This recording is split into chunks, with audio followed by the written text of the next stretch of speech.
अनेक रॅपर आहेत जे त्यांचा विचार कुठेतरी काहीतरी क्रांतिकारी विचार असतो आणि तो मांडण्यासाठी त्यांना प्लॅटफॉर्म नसतो, मग त्याच्यासाठी ते माध्यम म्हणून रॅपचा वापर करतात आणि रॅपच्या माध्यमातून ते त्यांचे विचार मांडतात. तर असे काही विचार होते का की जे आपल्याला आता हे रॅप मधून मांडायचे? हा, विचार होते आणि ते रॅप मधनच मांडता आले असते. कारण की जे मनात ऍग्रेशन आहे, म्हणजे ज्या गोष्टीचा हेट मी सहन केलाय, ज्या गोष्टी मी सहन केल्यात, तर राग भरतो मनात. रागात माणूस प्रेमाची गाणी तर नाही ना बोलू शकत, गिटारवर गाणी नाही बोलू शकत रागात कुठला माणूस. तर त्यासाठी एक्सप्रेस करायसाठी सगळ्यात परफेक्ट गोष्ट म्हणजे रॅपच होती, नाही का. आणि कुठेतरी क्रांतिकारी विचार आहेत आमच्यात रॅपर लोकांमध्ये.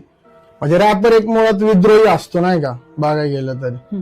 कुठेतरी तुम्ही बघता समाजात लवकर रॅपर ही गोष्ट ऍक्सेप्ट नाही होत. कोण म्हणलं ना हा असा कलाकार आहे तसा कलाकार आहे, त्याकडे चांगल्या नजरेने बघन पब्लिक. पण कोण म्हणलं ना रॅपर आहे, थोडस असं नाही का, दचकती पब्लिक.